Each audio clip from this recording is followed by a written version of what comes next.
Yeah, you read the title right. Crossover characters suck, and I'll tell you why we don't need them in future Mario Kart games. Minus the Miis, because I treat them as accessories to Nintendo Switch games.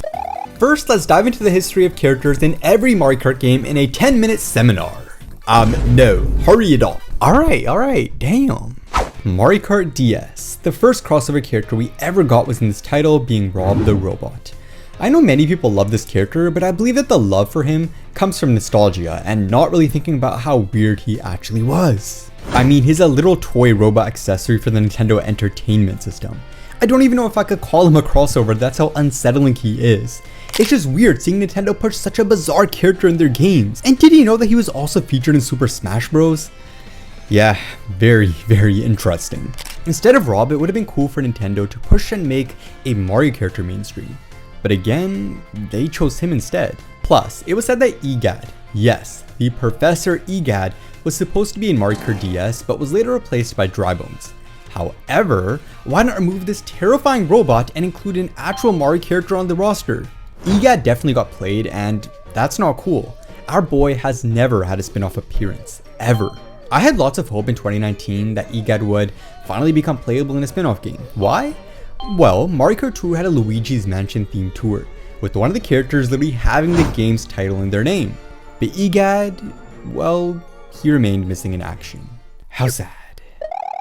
Mario Kart arcade games. Now, I really don't consider these games a part of the main Mario Kart series.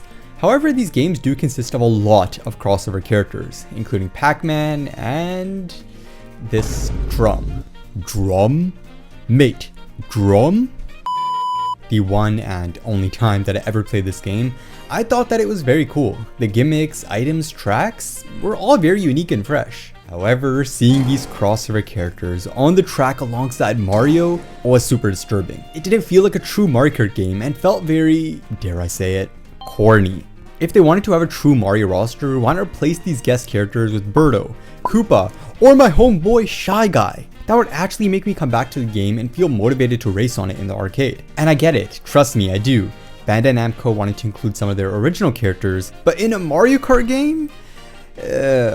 Not on my watch. Crossovers are cool, for example in Mario Sports Mix, but in Mario Kart is a different story. I don't want crossovers to plague this franchise. Right on, bro. We could finally agree on something, eh? Mario Kart 8. The latest console entry to a Mario Kart game introduced 4 new crossover characters. Luckily, these ones are actually decent, as they are beloved characters by many of the fans, including myself. But again, that does not take away from the fact that they do not belong here. Damn mate, calm down, take it slow. My bad.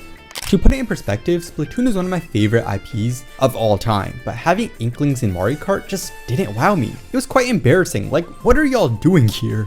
As much as I hate looking at them when I boot up the game, all in a row, smirking at me as I try to avoid them with a nasty side eye, their trick animations never fail to amaze me. Luckily, the final roster for Mario Kart 8 is quite incredible and features many diverse and wonderful characters from the Mario franchise. But that doesn't take away from the fact that many other iconic characters were shafted again. These 4 crossover spots could have easily been from Mario characters, like Toadsworth, who was seen actually driving a kart in Double Dash, Pianta, who has all of his assets in Mario Kart due to him being a spectator, Luma, who is in Mario Kart Wii and also has a secret character emblem badge in Tour, and Honey Queen, to name a few. And yes, I love Honey Queen, don't drag me. If Nintendo wants to include bizarre characters in Mario Kart like Rob for example, they could instead pull from their already established and wonderful characters who never return after a single game.